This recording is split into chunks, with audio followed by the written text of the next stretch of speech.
Welcome to CSIS Online. The way we bring you events is changing, but we'll still present live analysis and award-winning digital media from our Dracopolis Ideas Lab. All on your time, live or on demand. This is CSIS Online.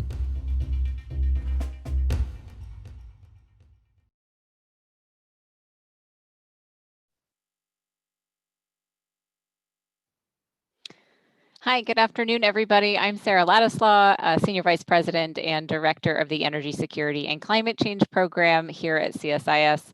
We're so very pleased to have all of you joining us today for what is the sixth and final session in our Energy Innovation Series. This is a series that we've been running all year with input from the Office of Technology Transitions and the Chief Commercialization Officer at DOE that is really designed to shine a spotlight on all the excellent work that goes on at the U.S. National Lab System to promote energy innovation throughout the broader energy innovations system. And so what we've done over the last year is really focus on all the ways in which our lab system connects with the private sector, with folks in academia, to really, advance some of the technologies that we have at play in the energy system to tackle some of our biggest challenges, to enhance U.S. competitiveness, and to make broad contributions to our security and our economy and our environment. So over the last 5 sessions, we've looked at things like battery and storage technologies, grid modernization, carbon management, advanced nuclear, and transportation fuels. So we've covered a lot of ground, and we're really grateful for all of you that have been able to participate. We thought what we might do to end the series properly is to check in with a number of real experts who have thought long and hard and are very involved in thinking about the energy ecosystem, energy innovation ecosystem, and where we are today and how we can better pursue some of the aims of that innovation is intended to help us reach. And so we're going to have a conversation based on that today. But first, we're very pleased, before I introduce our panelists, we're very pleased to have a pre-recorded keynote speech from Secretary Dan Brouillette. So we're going to play that for you now, and then we'll come back. I'll introduce the panel, and we'll get started with our discussion. Thank you for that kind introduction and for hosting today's important conversation on the energy innovation ecosystem in America. And thank you to DOE's Connor Prohaska, Greentown Labs' Emily Reichert, and ITIF's David Hard for joining us today as well. To begin, consider this. Our natural resources are the same today as they were thousands of years ago, but it's taken centuries to figure out how to best use them to support our high-quality standard of living and modern economy. So how did we get here? Through the accumulation of knowledge and individuals putting that knowledge to use in the real world to make our lives better, safer, and more prosperous. To do so means focusing on basic scientific discovery and breakthrough applied research and development, the focus of the Trump administration's Innovation First policy. The goal is to support American competitiveness and our continued technological progress, and the results speak for themselves.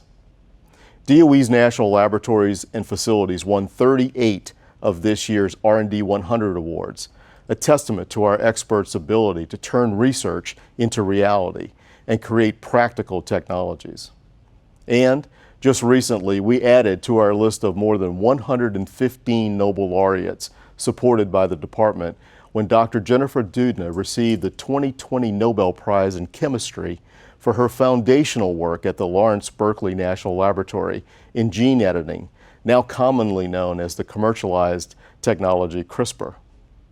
Of course, in order for these energy innovations to make the greatest positive impact on the lives of Americans, we must also strive to increase our energy security and national security. Many of you have followed the impact of our energy R&D over the years, which has culminated in the realization of U.S. energy independence during this administration for the first time in generations. What you may not track as closely is the work we do to secure the U.S. energy system from physical and cyber threats. By and large, this work begins with ensuring secure and reliable energy supply chains, which is top of mind for us because of the lessons learned about supply chain security during the COVID-19 response. To meet the challenge, President Trump this summer signed an executive order directing DOE to lead an interagency effort aimed at strengthening the nation's bulk power system, the backbone of our power grid, and developing policies to keep it safe. DOE is actively implementing the order to reduce vulnerabilities within these critical systems. Finally, DOE's role in the energy innovation ecosystem is more than developing specific energy technologies and ensuring their secure use. It's about developing enabling technologies that accelerate the entire ecosystem. A great example of that is the department's leadership in high-performance computing. We currently operate two of the fastest supercomputers in the world and plan to regain the top spot when our first exascale computer comes online next year. While our supercomputers have been developed to enable accelerated innovation across the DOE mission space, they've been called on as well this year to support the pandemic response, including identifying 77 likely candidate compounds for use in COVID-19 therapies from a pool of 8,000 known potential compounds, a simulation that took days instead of months to complete. In the end, these types of enabling technologies accelerate innovation across the ecosystem and in ways that we could never have imagined. I could go on and on about promising energy technologies like advanced batteries, next-generation nuclear, and CCUS. I could talk about ensuring that U.S. companies commercialize these technologies first and that we secure and protect the advancements. And I could describe the incredible enabling scientific technologies that remain high priorities for the department, from developing the quantum internet to AI and 3D printing. But instead, I'll leave you with one little-known example of our work. In a few weeks, if you buy a butterball turkey for your family's Thanksgiving meal, I want you to take a moment and thank one of DOE's founding scientists, Ernest Lawrence, for its freshness. Before the Manhattan Project was launched, Lawrence invented the cyclotron, and decades later, the food industry began using particle accelerators to produce the sturdy, heat-shrinkable film that wrapped butterball turkeys. Could anybody have predicted that would occur? Of course not. We can't always predict what sort of products will come from research, but we can safely say that the energy innovation ecosystem works best when the federal government supports R&D, enables experts and entrepreneurs to lead the way, and secures the materials necessary to turn energy solutions into reality. Thank you.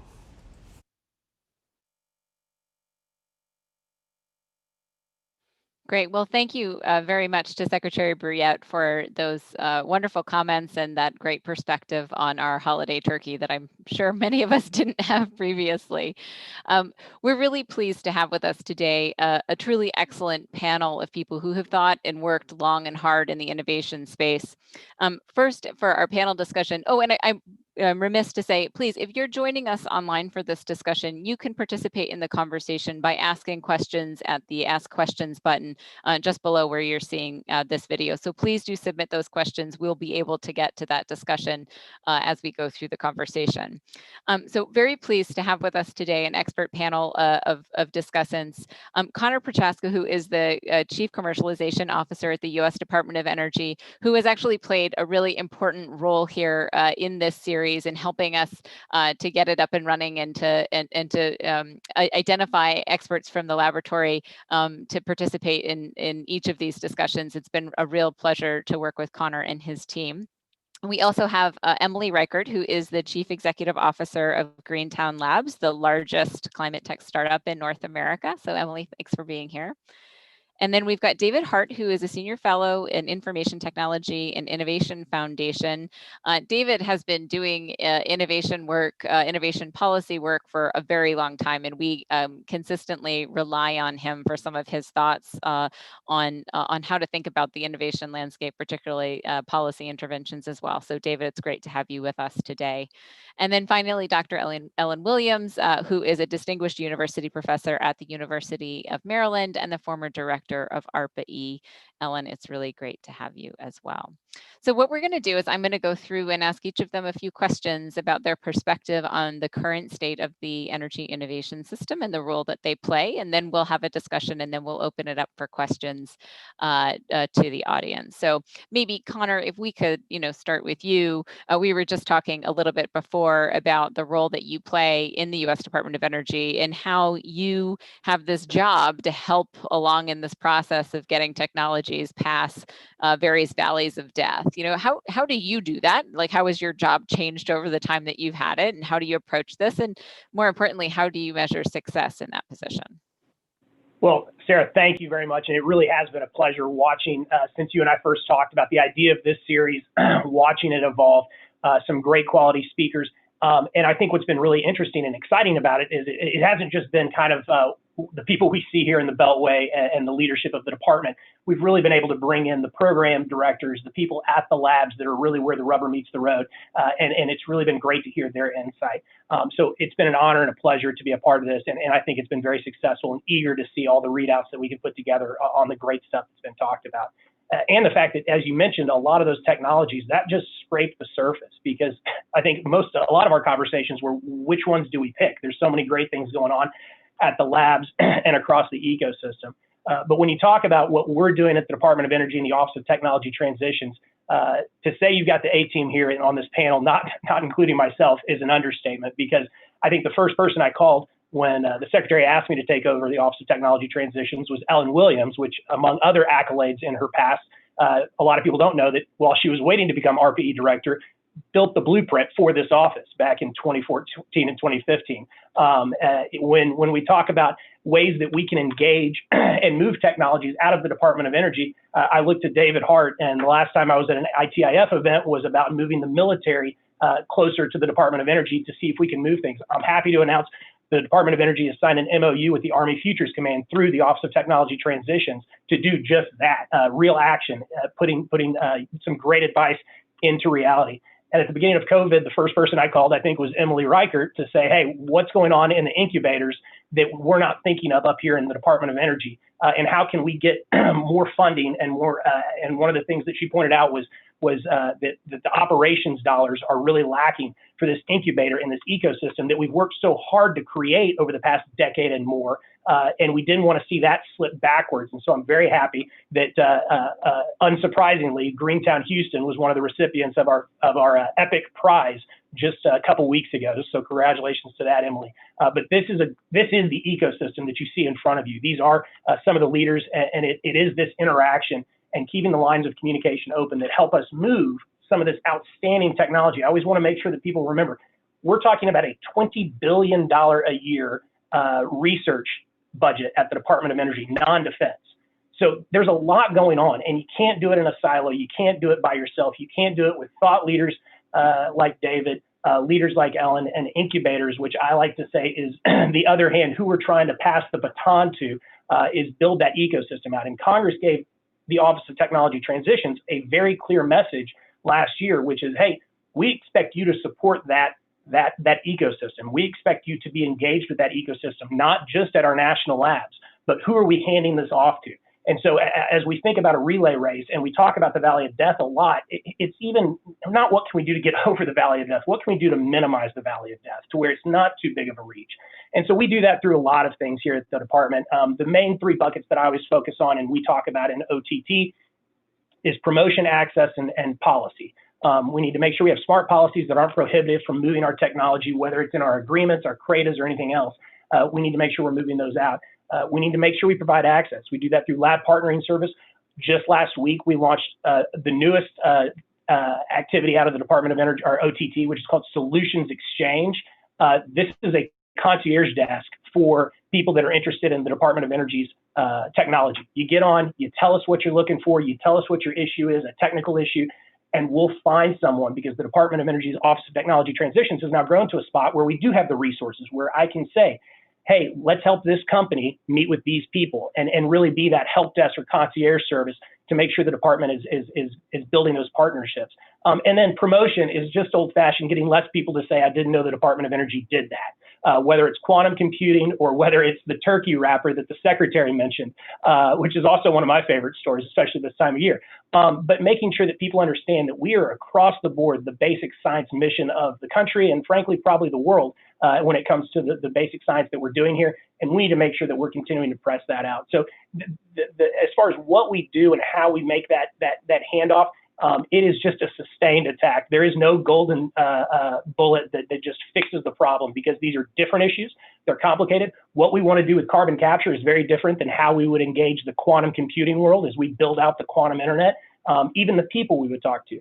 I'm on regular conversations with finance firms when it comes to quantum computing and quantum technologies, which also have impacts across the energy spectrum. And obviously, it's a totally different group when we're talking about carbon capture or advanced manufacturing. So I think in short is minimizing the valley, not necessarily saying we're going to find the golden bullet to jump over the valley of death, but minimizing it.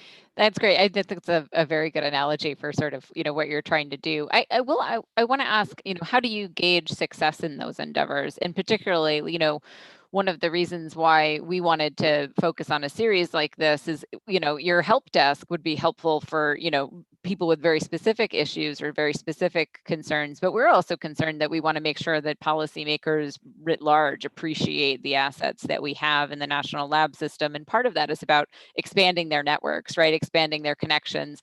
How do you think, how would you gauge your success along those lines? And can you talk a little bit about places where you've seen things actually that are hard or seen things where you've had some success?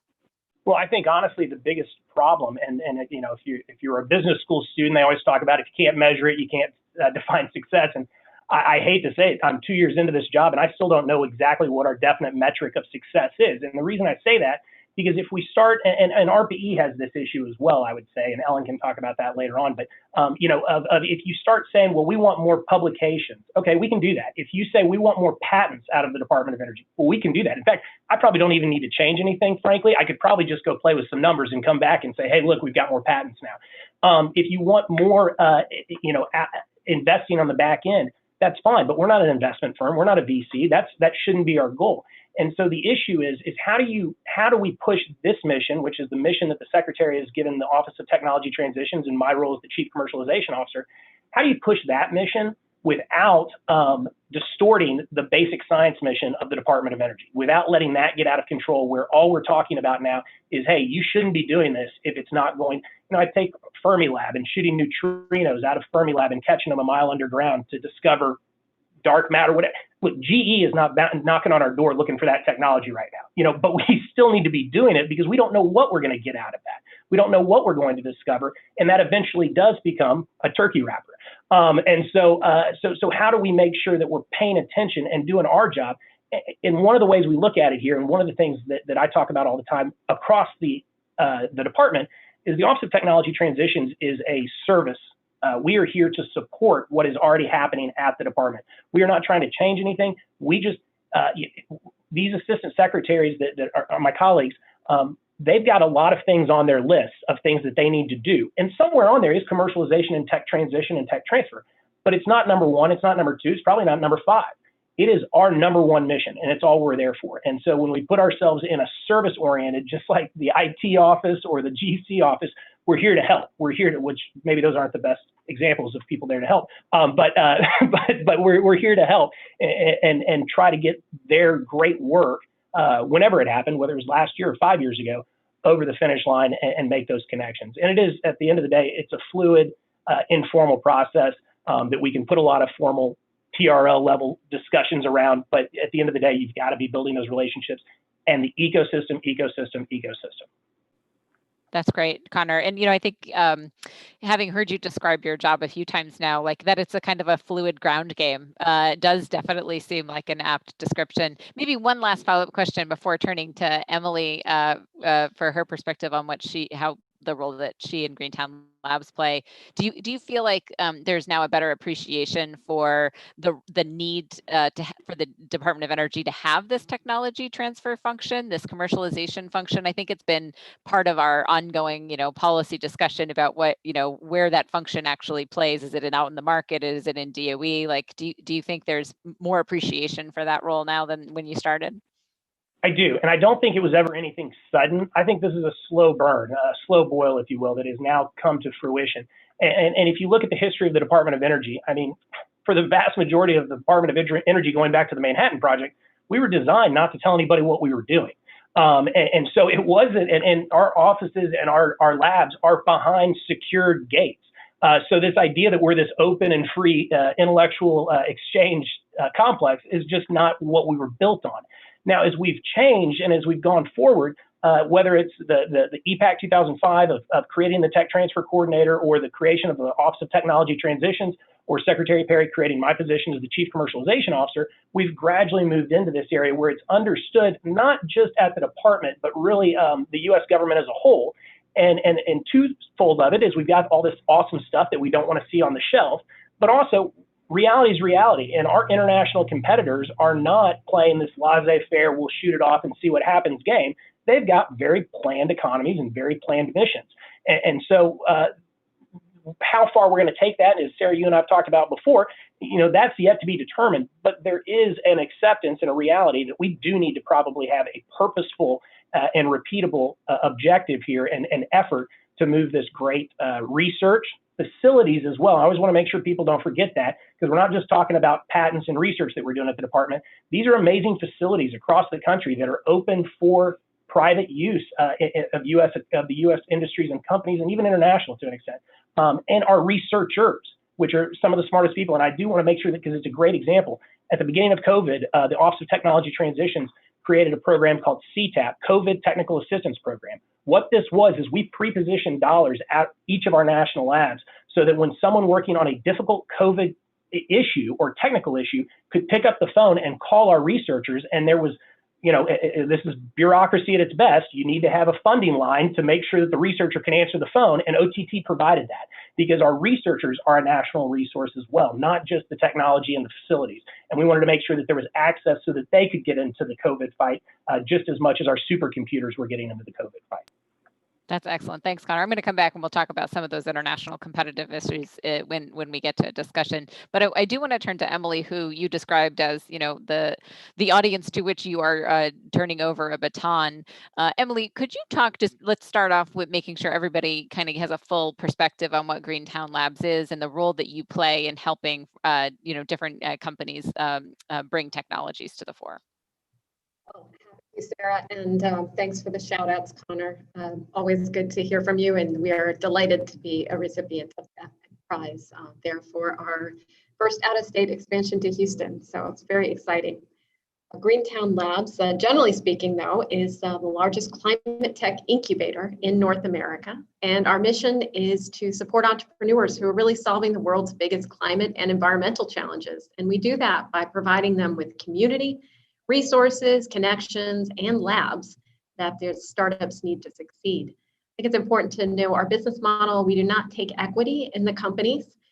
We are a mission-based organization, and our job is really to get the technology out into the world where it can make a difference, and really do that quickly and efficiently as possible. So we're based just outside of Boston, Massachusetts, or I should say our headquarters are.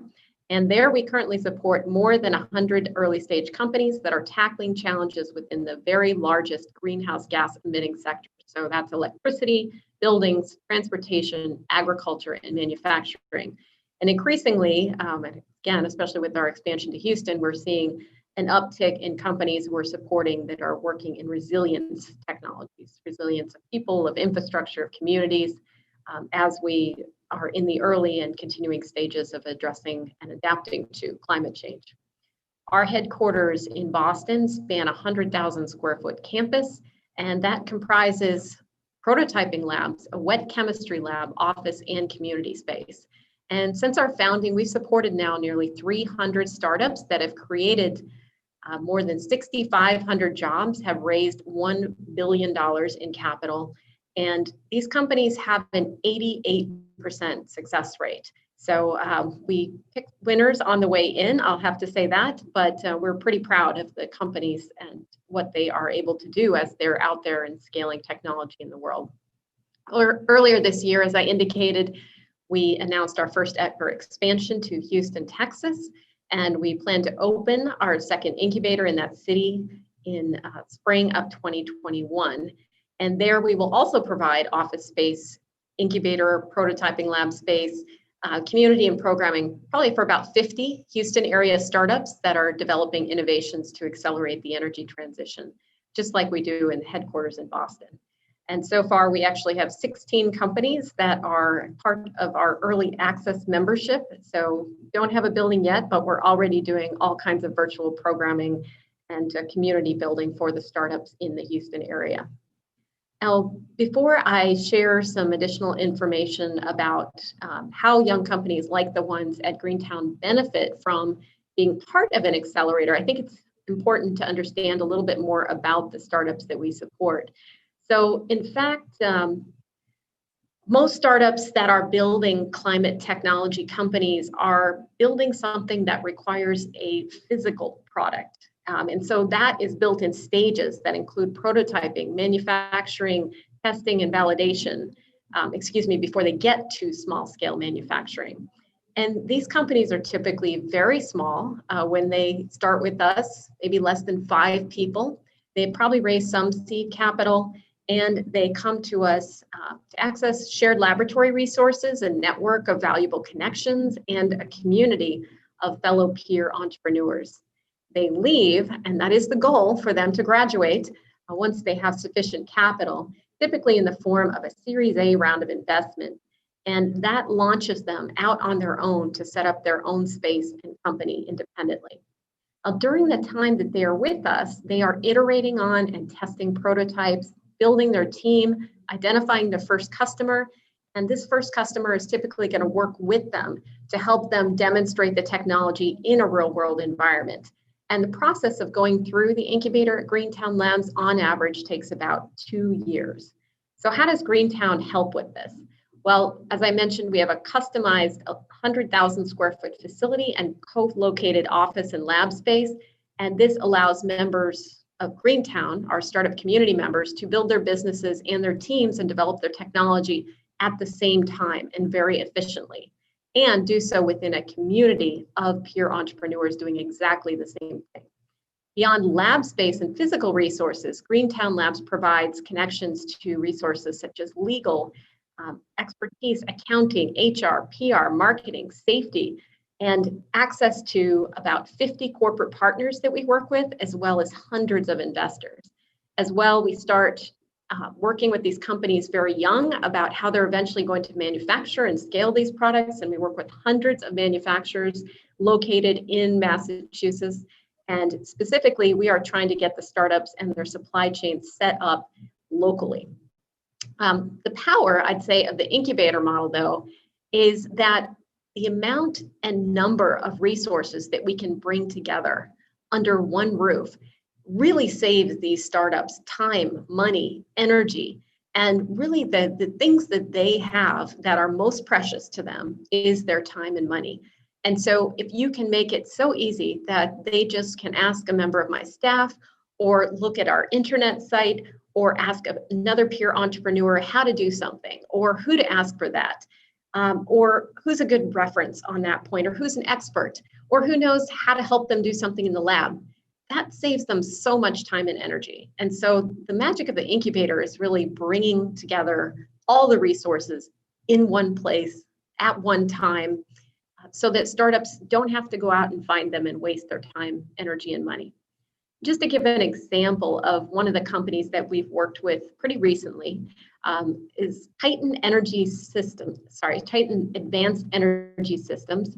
A great example of a Greentown company. They are developing and producing an advanced battery management system for lithium-ion batteries. And they are specifically targeting markets of consumer electronics, automotive, and energy storage markets. And this technology basically measures the battery with improved accuracy, and they can provide significant benefits to the whole value chain, including 15 to 25% increase in daily charge capacity, 30% longer battery life, and really unprecedented safety monitoring. Titan joined our incubator in 2018 and was on the verge of raising their first funding, raised that funding and quickly scaled their team from a few employees to 10 in the first year. They made use of our laboratories for their prototyping and their design work, and our network of corporate partners and investors while they spent time with us. Titan Advanced Energy Systems then went on to raise $10 million in a Series A led by one of our partners, Schneider Electric, in 2019. They've now graduated from the incubator and are scaling their business on their own in a city that is near to where Greentown Labs is located. You know, like most companies that graduate from Greentown Labs, these young companies tend to set up their businesses locally, at least within the same state, but we actually see a cluster of startups that builds out from around the incubator that we have in Massachusetts, and I assume that we will expect the same when we land officially in Houston, Texas. That's great. It's such a good good to have the description of all of the different services that go into providing an incubator. I mean, it's not, I think some people tend to think of it as a closed system, right? Where everyone kind of goes in and just thinks their big thoughts and tries to get their systems launched or their companies launched, but really there's a lot of, you know, support and detail that goes in there. Can I ask one question though, which is like, how do you connect with the federal system, and how does like federal innovation policy impact how you work at incubator at Greentown Labs? Like, are there things that hinder your behavior or help in particular? Yeah, I think that there's many ways that we intersect with federal as well as state government, actually. And I'll highlight federal here for this presentation. So I'd say U.S. government absolutely plays a critical role in catalyzing clean energy innovation. And you know, as I've highlighted above, this is not an easy, simple, straightforward path, right? It takes time, it takes talent, it takes expertise, and all of that requires capital. Technology really doesn't develop itself. If we want to massively build, scale, and deploy the next generation of clean energy technologies, we really need to massively invest going forward. And I'd say, and this has already been highlighted a bit, that it is not the case that government only needs to fund R&D or research. Support's really needed all the way through, from commercialization on to scale to manufacturing. That is not something that the private sector is going to do alone. Government is really needed to help that process. And specifically, investment by the federal government can fill critical gaps that are difficult for the private sector to fund due to the level of risk, either technology or business risk. And two key stages really come to mind when we look at the startups that we work with and the struggle areas that government can really come in and play an important role. So first of all, the pre-seed stage. So this is often startups coming out of local universities, coming from national labs. In this case, they are often too early. The risk of the technology is too great. It's too uncertain for them to attract private capital.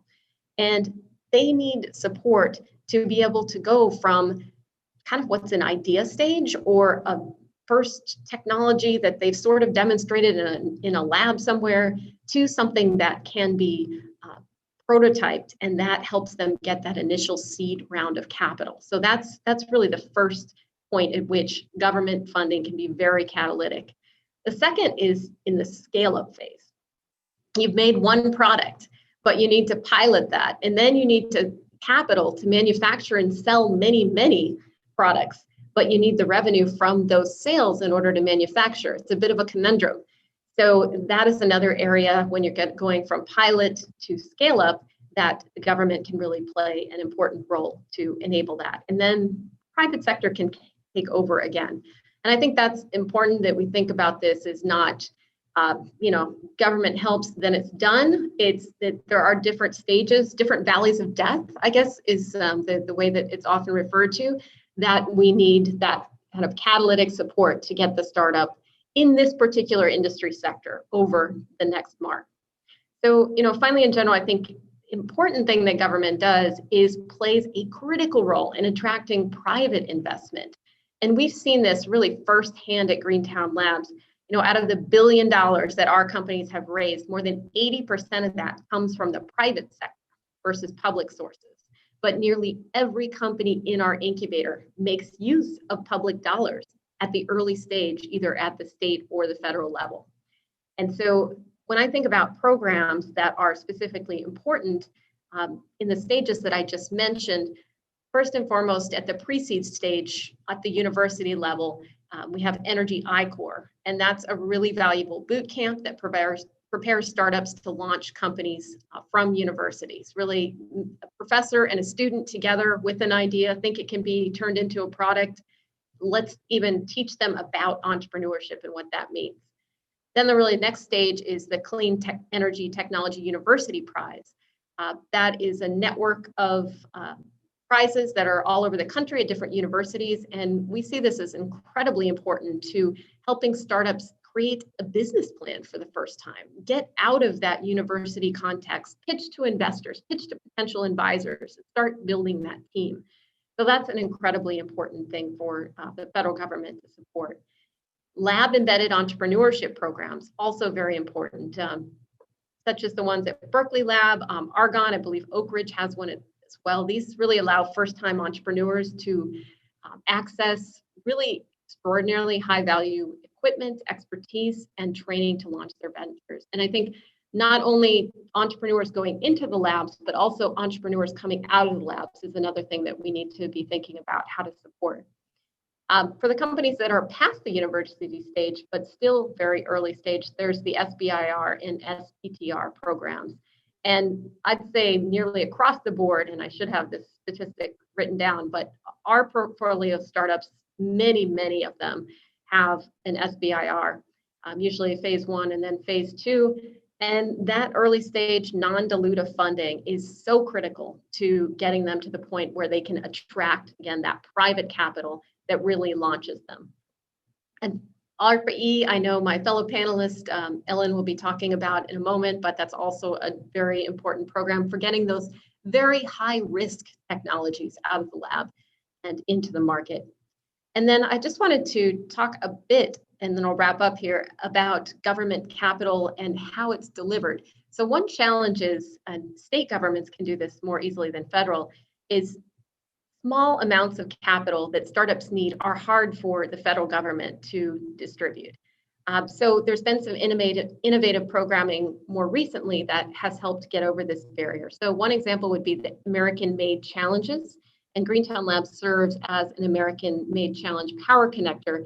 These are really competitions that allow startups to apply and be part of different stages, each stage being a larger prize. They have to make milestones in order to be able to win the next prize, but it gives them visibility, it gives them access to government resources and connections, as well as those of the power connectors themselves. So I think that's a very innovative way to get funding to startups with maybe less strings attached and in smaller amounts, which is very important.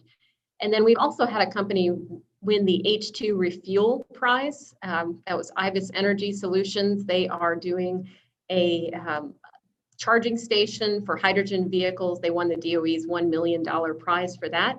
And that has allowed them to build these stations. They're now deploying in 4 different countries.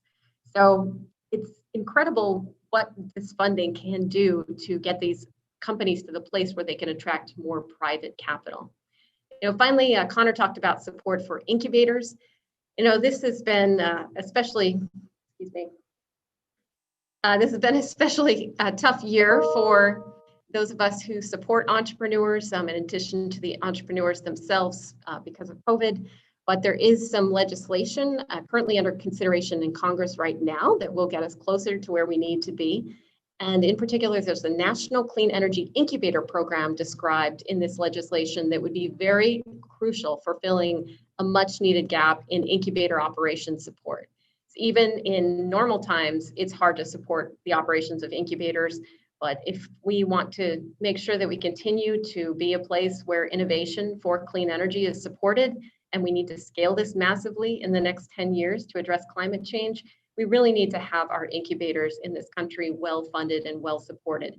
And so that's an important and exciting piece of legislation that I would really love to see move out of the House and onto the President's desk. Great. Thank you, Emily, for those extraordinarily rich comments. I want to come back to some of them in our discussion. But you had mentioned Ellen Williams, who's joining us as well. And Ellen, you're one of these people who's done so much and thought so hard about the energy innovation ecosystem that we wanted to bring you into the discussion for a couple of different perspectives that you have. And Emily brought up Arpa-e. Whenever I'm in a discussion about America's energy innovation system and someone wants to come up with a proposal for us to do more, everyone says ARPA something, ARPA-C, ARPA-E. It like everybody reaches to it as being kind of this innovation in innovation that we should be thinking more about. I want to just ask you, from your perspective, having run ARPA-E for a period of time, where is it succeeding? Where is it failing? What function, does it play, and how should we be thinking about its role in this ecosystem that we're talking about? And then I'd like to go to some of your more recent research on local innovation clusters. Oh, Ellen, I think you're muted still. Thanks so much. Those are great questions. And you're asking me to talk about my favorite topics, so thank you again. ARPA-e was originally envisioned back around 2005 as a DARPA-like organization. So ARPA stands for Advanced Research Projects Agency, ARPA for energy, ARPA-e. And it was set up, authorized around 2008, and actually got running with its first appropriations under the Recovery Act around 2010. So it's a pretty young organization, but it was clearly founded on the idea of really driving innovation into application. And it's really useful to go back and look at what the original objectives were to answer your questions. When I became the director, I read ARPA-e's authorization language many times. The agency was established to overcome the long-term and high-risk technological barriers in the development of energy technologies, to deliver reduction of energy-related emissions, including greenhouse gases. And it was instructed to do so by translating scientific discoveries and cutting-edge innovations into technical innovations. The authorization document's not long, but the language overall is inclusive. It allows many things, and it's seldom exclusive. Few things are forbidden. As I read that over and over again, I concluded, and I still believe, that ARPA-e was intended to embrace change and innovation, both in its operations and in the clean energy and climate mitigation technologies it supports. So your question is, how well is it done? I think amazingly well. The agency has pushed hard to establish a process of research oriented towards addressing clean energy goals by commercializing new technologies, not replacing curiosity-driven research, but building on it. And in terms of technology focus, over the decades since it was funded, ARPA-e has supported research programs that consistently pushed the envelope of new possibilities, ranging over topics like electricity eating microbes to create fuels, advanced computation to optimize power grid operations, solid state electrolytes for batteries and fuel cells, nuclear fusion, and advanced crop surveillance to increase crop yield and carbon storage in soils. So first of all, first message is diversity of technologies. Not everything has to look like what people historically think defines clean energy. But equally important, ARPA-e has experimented with approaches to managing research and development. A hugely important innovation has been the incorporation of commercialization requirements and mentoring as a component of its research programs. And as we've heard, this is now widely accepted and widely used, but even a decade ago, it was hard to convince people that they could carry out great research while they're also meeting goals, mission-oriented goals. And most recently, as ARPA-e's budgets have increased under bipartisan congressional support, the agency has been able to implement new programs designed to support demonstrations and early scale-up of the most successful technologies it has helped nurture. And so I believe, yes, it's really delivered on its objectives. And you ask, where does it need to go from here? It's really crucial that ARPA-e be allowed to continue supporting a broad portfolio of technologies that push the envelope of the historical definitions of clean energy. In addition, there's a balance that ARPA-e needs to maintain between, on the one hand, continuing to identify and support the high-risk early-stage concepts that may take many iterations before they find a pathway to commercial impact. And on the other hand, the agency has to work aggressively to help move the most promising innovations through prototyping to demonstration and early scale-up. With this approach, this combination of approaches, and a continuing willingness to innovate both in what types of technologies it supports and how it goes about supporting them, Arpa-e will position new technologies on the path to deliver the social benefits of clean energy and emissions reductions that we desperately need. It's also the case that after Arpa-e lets go of a technology, really achieving those benefits still requires intelligently supportive state and federal policies, and that cannot be neglected as a hugely important component of the mix. So that's my little summary of Arpa-e. It's wonderful. And I think that this, non-traditional notions of clean energy technology and protecting that is a really interesting piece that people don't usually highlight as a function of Arpa-e, but I certainly agree with you that it is important.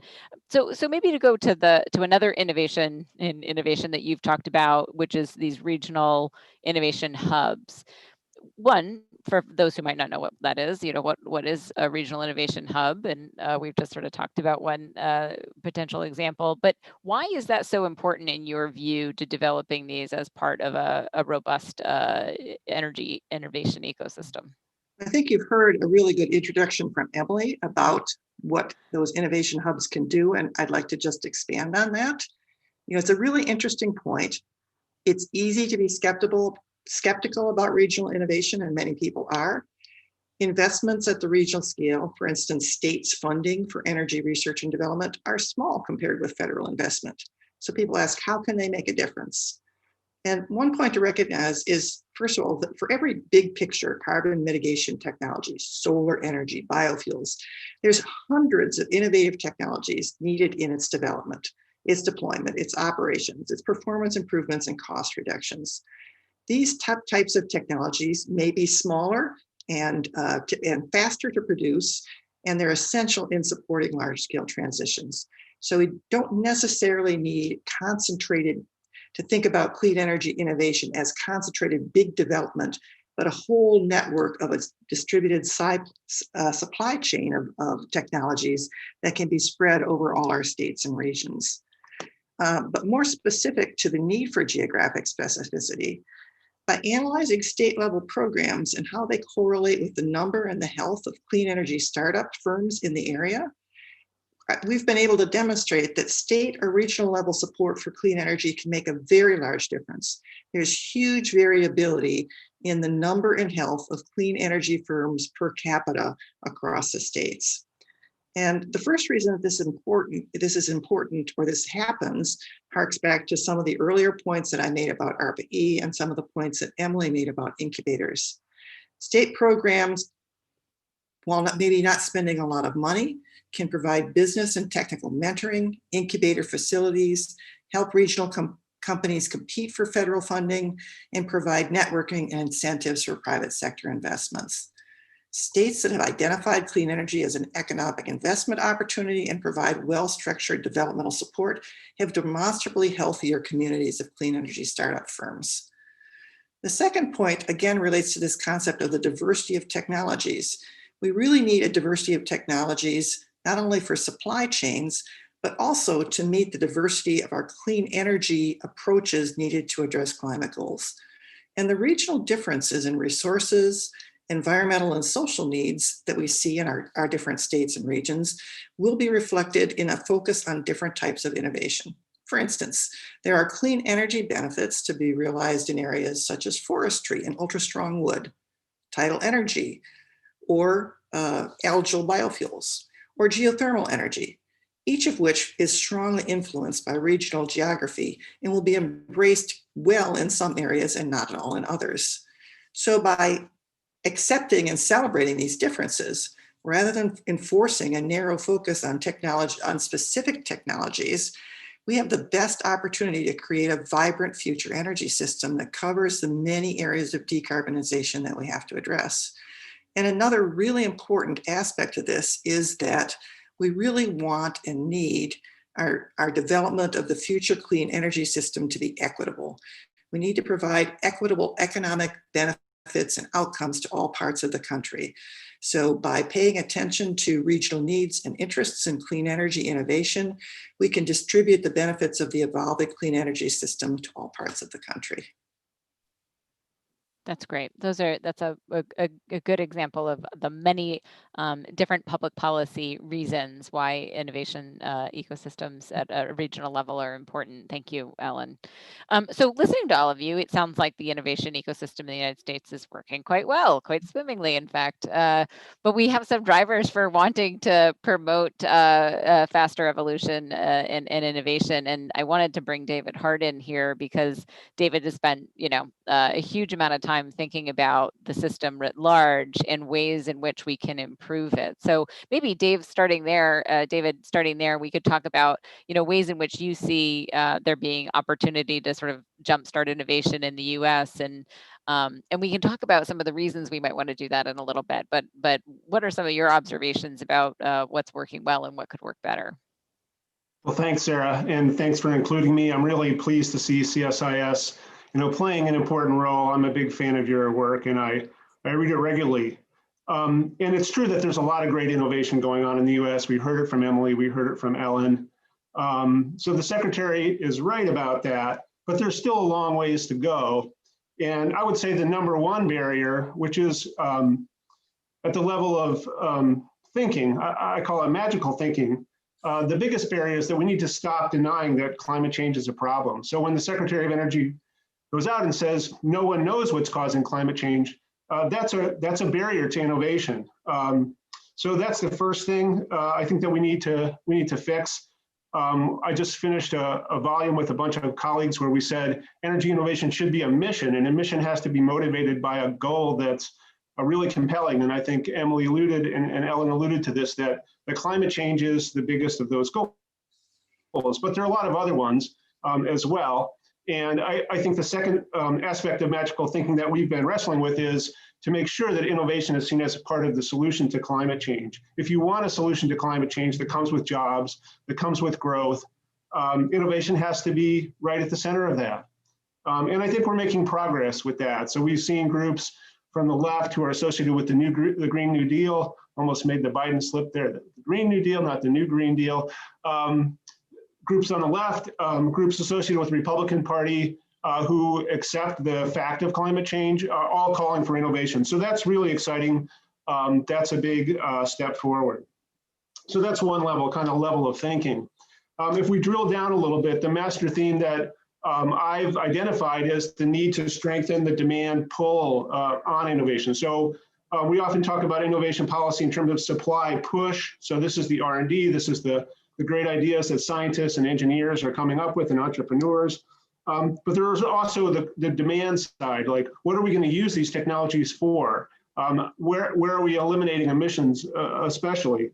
And I think the weakness in our system, if there is one, is on the demand side, but even more so where these demand and supply issues come together. And that's the space I think where everybody on this panel is working, where Connor's office is tasked to work, where the regional hubs that Ellen is talking about and that Emily is working in, really are trying to solve this problem of bringing together, the great ideas of scientists that are funded by government usually, and then the market pull or the demand side, sometimes in non-government settings as well.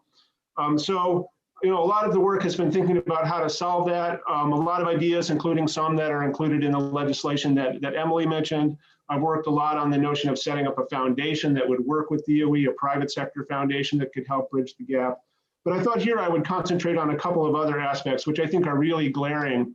And these are big ticket items. So there are different problems at different scales. Companies that need $1 million or $2 million is one thing, but we do have some technology challenges that take hundreds of millions of dollars or billions of dollars. And the US has a particular challenge in getting those technologies to market. We're talking here about carbon capture and storage and nuclear, but we're also talking about renewable technologies that can provide firm power, whether it's concentrating solar power, hydrogen, So there are some expensive technologies in both the sort of traditional energy areas and in the renewable areas. And on the one hand, government says, well, we don't go this far downstream. This is the market's problem. You know, if you want to put billions of dollars in, that's something that Wall Street should solve. On the other hand, Wall Street is saying, well, there's too much risk here for me to take. I've got to have a certain return on investment. So what we need are programs that help sectors share the risk. And that's an area that's been virtually dead for the last 10 years since the Recovery Act. Now, there is a new program in the nuclear energy area that's exciting. That's a demonstration program. And there are a bunch of things in the bill that is on the Senate floor, Senator Murkowski and Senator Manchin's bill. So there are some opportunity there, but that demonstration area is one where we really need to make a difference. And then related is scale up capital. And Emily alluded to this. For some kinds of technologies, even if the product is small, you need factories that are really big and expensive and cost, you know, tens, hundreds of millions or billions of dollars, because that's where you get costs down to the point where people can buy them, whether it's electric cars or batteries or solar panels. And again, we run into the same problem here. There just aren't enough Elon Musks who want to take their billions of dollars and, you know, put them on the line. You know, most financial capital firms aren't going to do that. So we don't have in this country what a lot of other countries have, which is an industrial development bank. We have a DOE loan program, which is kind of the closest thing, but it also has been dormant essentially for the last 6 or 8 years. So there are some ideas floating out there for a clean energy deployment authority, a green bank. So I think we need some new financial tools that help bring that public and private capital together. And I think Emily is exactly right. The key thing for government to do is crowd in that public money, crowd in the private money. Like the public money provides the seed and then the private money helps it grow up. Excellent. Thanks, David. I think, yeah, I think this sort of, to be sure, the division in how one thinks about the rate and pace of decarbonization is certainly something that would affect your approach to this challenge. But there is another one, because I want to talk about that one in the discussion, but I'm not entirely sure we'll solve that all today. But there's another driver here too, which is competitiveness. And this is something else you've thought about. So how, and I'm going to ask the panel about this after, but like, how do we think about US competitiveness and energy innovation, and what's the right way? Because everyone sort of talks about it in vague terms, but how do you think about judging the US competitiveness in energy technology vis-a-vis other countries? Yeah, that's a really important question. And like the other one, we're not going to solve it here because I don't think I've got the answer. The first thing I guess to say is there's going to be a blend of competition and cooperation. It's not a zero-sum game. Every country has some strengths, and we can hope that the strengths on a global basis are kind of complementary. And certainly at the level of basic science, we need a strong international community that's, you know, bouncing ideas off of one another. And you know, all nations are participating.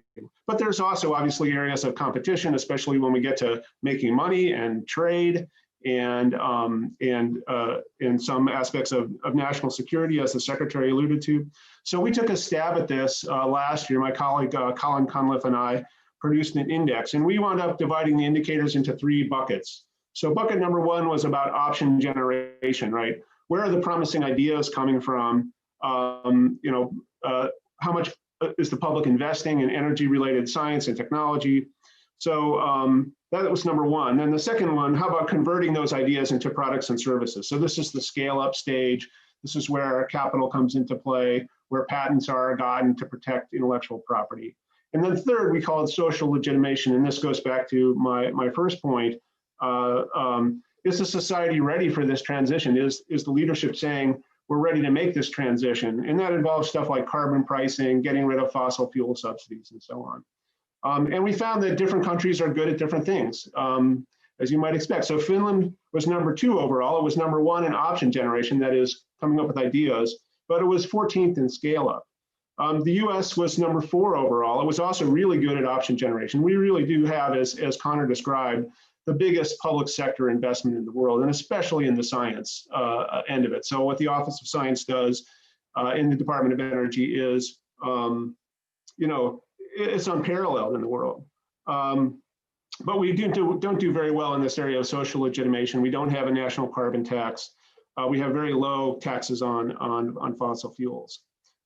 So that was our stab at it. There's a long ways to go. I think there's a lot of need for sectoral analysis.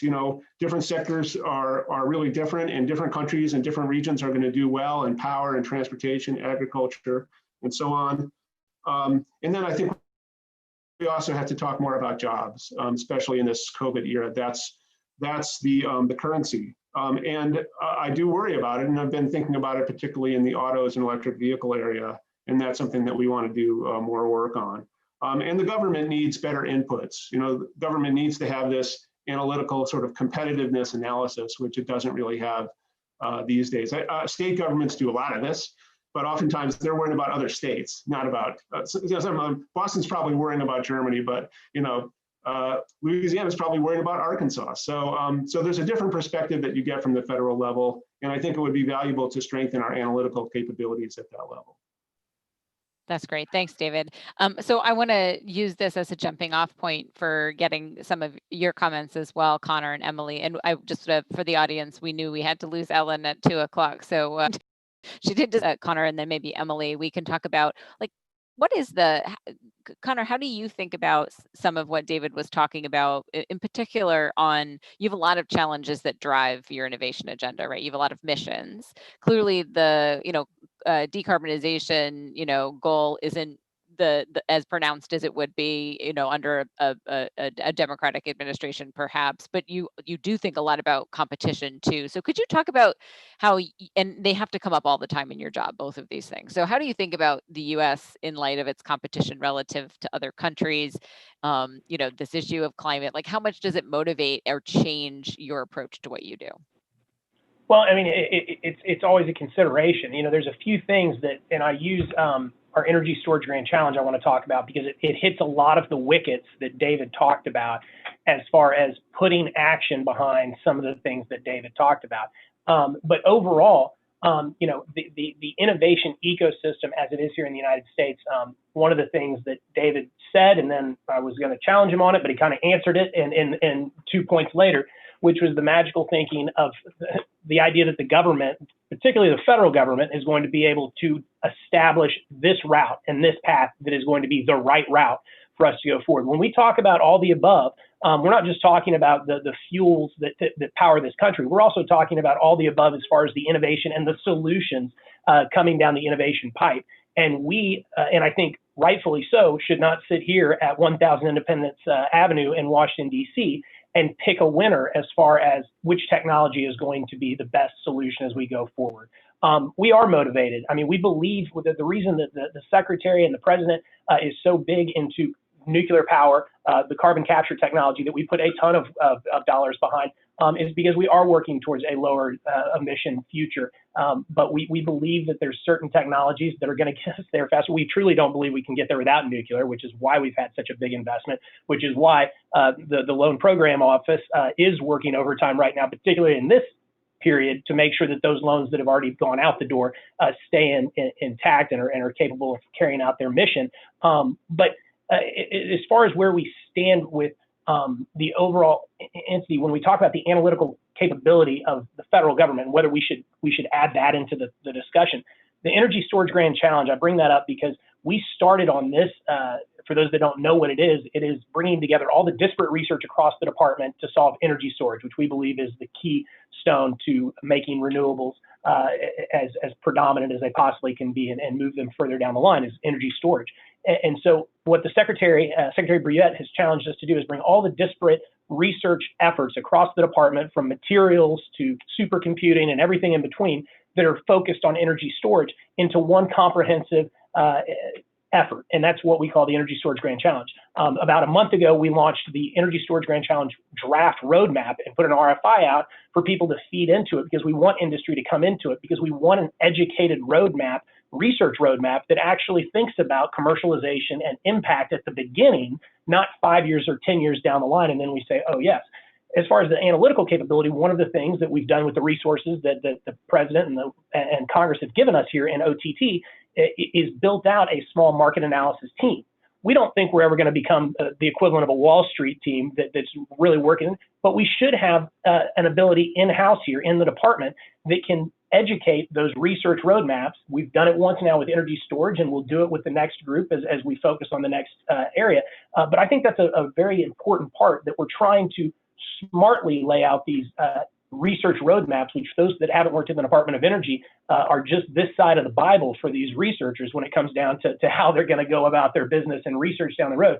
And we want to be more flexible with them, but we also need at the very get-go and the start to be more educated about where we think this technology is going and what the impact is going to be, because that is, above all things, been hammered home, whether it's the R&D priorities that come out of OSTP and OMB at the White House or the Secretary, is let's get more impact out of these research things that we're aiming for, and really go down a little bit of what the Arpa-e idea is, which is let's put a conclusion, let's put a goal set in mind to go attack. And you're seeing that in real time with the Energy Storage Grand Challenge.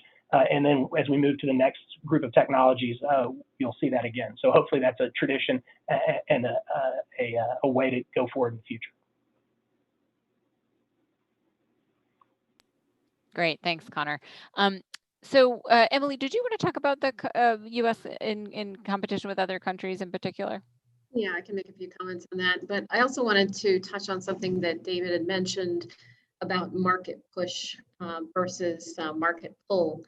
And certainly startups and innovators that are coming out of universities and national labs would typically be on the market push side. They often have a technology that they are very interested in moving forward, but they're not sure what the market is. And I think that that is something that we could generally do better, is help them connect with the corporate partners and other folks that are more on the scale side in order to make those connections happen and turn them into relationships that can result in the technology getting to scale. So at Greentown, we've very much focused on this over many years and have developed a specific program around that. That is our Launch Accelerator program, where we work with a corporate partner who actually is providing the technology pull, and then we go out into the world and find startups that have that technology, and over a 6-month program, match them up in a way that leads to partnerships 60% of the time within a 6-month period. So that type of model, I think, could definitely be scaled. We've been doing these for 5 years and have done them with 10 different partners thus far. And so it is possible to make that market pull and market push find one another successfully and scale products that we need to scale. On the international front, I think I'd say 2 things. One is, it's interesting. I think there's good things that we do in the United States that should be lauded. And I'd have to say that compared to our European partners, they really look at us as being the engine of innovation. And when I look at the 50 corporate partners we work with, probably more than half of them are not US based. And that is because a lot of them are European and actually Japanese as well. They're coming to the US to find that innovation. And so I think that everyone would acknowledge that that's something that we really excel at and somewhere where we're ahead. And I hope that we can stay ahead. On the other hand, something that's worrisome to me is the market signal that's sent when China sets a goal of net zero by 2060 and lays out interim steps. And we haven't done that at the federal level. And that is it's a signal from the federal government and our leadership, or lack thereof in this case, that we should work or not work on this important problem together. And it does go back to mission. We need all of us to be on the same page in order to address climate change. And we need students, when they're choosing their careers, to be understanding that this is where this country is going. We are full speed ahead on the energy transition. And if I do a job training in wind or solar, I'm going to have a job. And energy efficiency, all the different other areas with their deployment is already there. We need to be sending that signal to all aspects of our economy, from students who are just getting jobs to the large corporations who are investing in the innovation of the future. It's very important to send that signal. So I think that is where we are currently behind. And it is worrisome to me that Europe has a Green New Deal. China now has its 2060 goal, and the US has said nothing. And, how long do we get to go where we continue to lead without leadership, so to speak? Thanks, Emily. So, okay, we have about 5 minutes left. So we're going to try to do the speed dating version of this, the speed round version of this, because I do have questions I want to get to each of you. So, David, one of the things I wanted to point out, we had the IEA Energy Technology Perspectives here not too long ago. And what's interesting both in it and in the World Energy Outlook is they have a faster innovation scenario. And there's lots of assertions in there that we can innovate faster. And I've noticed in some of our comments from folks that it sort of rubs up against what people think of as natural limits to the rate and pace of technological change. And so do you have idea, like when we're talking about speeding up this innovation ecosystem, is it really just about investing more, deploying more, doing that all a bit faster? Or is there something that's changed in our understanding of innovation that allows us to move faster? Well, so let me first acknowledge the Energy Storage Grand Challenge. I think that's actually a terrific program, and in some sense it speaks to your question, and it is driven by a set of use cases. Like the first thing they did was try to figure out, well, how is storage going to be used? And then as we back that through, what kind of technical challenges do we face? Now, I'm not sure that's going to speed up innovation, but I think connecting all those parts of the chain is a big part of it. So I would say, I think IEA's work is great, and I would encourage everybody watching to have a look at that report, which came out this summer. But the faster innovation case it's a thought exercise. And there was a presentation yesterday from a group at Princeton University that's modeling the United States and what would it take to get to net zero by 2050. Again, it's a thought exercise. It's a really, really hard thing to do. I mean, I think if you get anything out of those scenarios, it's to say, wow, this is a challenge that we're going to have to put our whole, country's effort into. And, there aren't a lot of historical precedents for it. So it is a real challenge. But I think what it does is it kind of sharpens up the sense of, how big is the scale of this thing? Turning over the entire vehicle stock of the United States. I mean, or the world. Which is really, right, my boss is always saying to me, it's not US warming, it's global warming, right? Whatever we do here has to be adopted everywhere. So I would think about these scenarios as identifying the challenge. They're not predicting the future.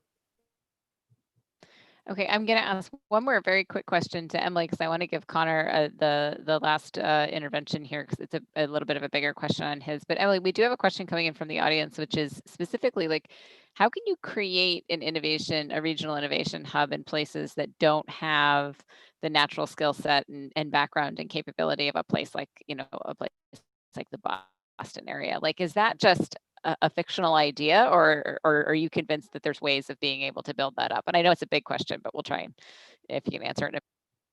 Yeah, sure. So obviously we get this question a lot, and I think you really need to look to what the strength of that particular region is, and then you need to build on that strength. And it may or may not be something that is the same strength as what Boston has to offer, or what Houston has to offer, or what another large city has to offer. But what do you have, and what talent base do you have? What set of skills do you have? What assets do you have? Build from that, rather than trying to create something out of whole cloth that isn't going to be a fit immediately.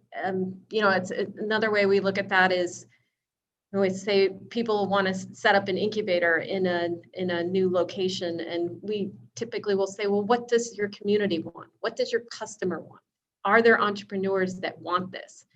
And for me, I would have thought that a move to Houston, for example, or an expansion to Houston, I should say, the thing that triggered us to do that was that I was able to take an evening and meet with 20 young companies who said, we need a community. We need someone to bring us together. There is a gap in this ecosystem and you could fill it. And that to me was a reason to create a Greentown Labs Houston.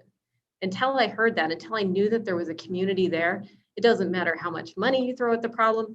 It doesn't matter how many supporters or whether it's a civic project or whether it's an economic development play. Those things don't matter if there's not a community that you're building that facility, that cluster, that ecosystem around. Great, thank you, Emily. So Connor, the last thing I wanted to ask and get your perspective on is we've been talking a lot about this energy ecosystem, energy innovation ecosystem as being kind of a U.S. Undertaking, but it's it's global, both in terms of the idea generation and the markets into which we're selling these technologies. And I don't mean to put words in your mouth, but it's become a difficult challenge because we have a lot more sort of national security concerns around cooperation and IP and all of these types of things. How are you wrestling with both the need to keep connections alive so that we can continue to flourish that way, but also deal with some of these emerging sort of national security concerns? Yeah, a couple of things. I want to first hit something that Emily said. Perfectly right, play to your strengths. One of the great things about our Epic Prize and giving out bite-sized amounts of cash was that an incubator in Brownsville, Texas, working on space technology, which as part of the Space Council at the Department of Energy, that is in our wheelhouse. That was an awardee that never would have gotten that had it not been focused on an area they're strong at and an area. So I put that out there. Something also to David, I think when we look at the gaps, David, I think there's a gap somewhere between Arpa-e and LPO. LPO giving money out at hundreds of millions of dollars. Arpa-e, I think the largest award Arpa-e that has ever given out is like $12 million over 5 years. There's a gap in that 10-20 range that I think a lot of these clean technologies really need to get. And that's the number one area that I honestly can't help them with when they come to us and say, well, we're looking for this size. And they're not, by the way, looking for a 10 to 20 million grant. They're looking for a loan in a lot of places. And I don't also believe that the Department of Energy should really be building out a loan program at that size, because it's just a lot of dollars and expensive to give out those loans and manage those loans and take care of them. And that's not necessarily a business I'm sure the federal government in this case needs to be involved. But there's something there. I just put that out for food for thought. I think that's the gap. So to answer your question, we very much believe and understand that this is a global issue, that innovation is a global team sport, if you will. And we want to make sure that we are continuing to grow our partnerships worldwide. I was in Norway signing an MOU with Norway in February on hydrogen power, on hydropower. Netherlands, we just inked an MOU with them on hydrogen. And so we want to continue to build those international collaborations, and we very much want to be engaged and welcome those collaborations across the world. But we cannot be blind to the fact that, in particular, the Chinese Communist Party has not been playing by the rules. And we have to pay attention to make sure that we can continue to be the envy, as Emily mentioned, the envy of the innovation world as far as what we're trying to do, but put left and right boundaries up and properly protect our technology and the great innovation that comes out of the American spirit and American capitalism and competitiveness. So it is something that we struggle with, but there's some concrete steps that the Secretary and the President have taken to make sure that we have some basic guidelines. And I point to AI, for instance. We are putting out AI principles. When it comes to things, emerging technologies such as AI or quantum, if we are not at the forefront, another country will be at the forefront, and that country will set the standards. And that country may not share the things that we share, such as human rights and transparency. And so if we don't stay at the forefront of those things, and that can be true with the awesome power of some of these energy technologies that we're talking about. I think when people think about energy technologies of the future and they think about solar panels, what could go wrong? And we're talking about grid security. We're talking about reliability. We're talking about people's livelihoods and lives. And so everything we do at the department with research and getting things to be applied, we're looking for safe, reliable, clean energy. And that's what we're working towards. That's what Secretary Perry and Briette have dedicated to. And we're pretty excited about the progress we're making. But as far as the international community is concerned, we want to continue to build those partnerships with the awareness that we can't just turn a blind eye to some of the actions. And we're working hard to put some rules in place. I'd also say when we're talking about scaling up, similar to that middle range of dollars, it's that first 50, first 1,000, whatever you're doing. That's where we see a lot of the technology slip out of the United States, because they can't find a spot to do it here, but they can do it in some other countries for a pretty cheap amount of money, and then they will bring it back. Well, we all know once it goes, it's probably not ever coming back. And so another area that I think it needs to have a lot of discussion around is when scaling up, that middle area that's not quite where we are as a first prototype, and it's not at full production. There's a dollar gap there, and there's a facility or capability gap there in the U.S. manufacturing infrastructure. Wonderful. Well, listen, we went a little bit over, but honestly, we probably could have gone on for many hours longer given the content, and we didn't get to all of the questions. We will make sure we try to answer some of them in some other format, because some of it is about how to access some of the services of the national labs as well. So we'll make sure that we get that information out to people. I want to say a big thanks to Connor and to Emily and to David and to Ellen and to the secretary for participating in this session. And, you know, for all of the people that have participated in the innovation series over the course of the series, it has been really amazing to see the huge amount of work and really important contributions that go on inside our national lab system, inside some of the companies that are working within the federal R&D system and this broader energy innovation ecosystem to make some of these technologies, you know, come to life. It's been one of these, you know, a lot of times at CSIS we focus on gloomy topics and threats and things like that. And this has been a real sort of uplifting series for everybody that's been able to participate. So if you're viewing and you didn't get a chance to tune into one of the more technical sessions that we had, please, you know, check it out. And please, you know, check out the work of what's going on at DOE and at Greentown Labs and ITIF and up at University of Maryland. It's all great resources. Final thing is just a big thanks on my side. I don't get all of this stuff done. It's my colleague Stephen Namoli who has really been putting most of this series together for the bulk of the year, and so very grateful to all of his assistants as well. So, thanks very much for your time and your comments today, and I hope you all have a great weekend. So thanks very much. Thank you.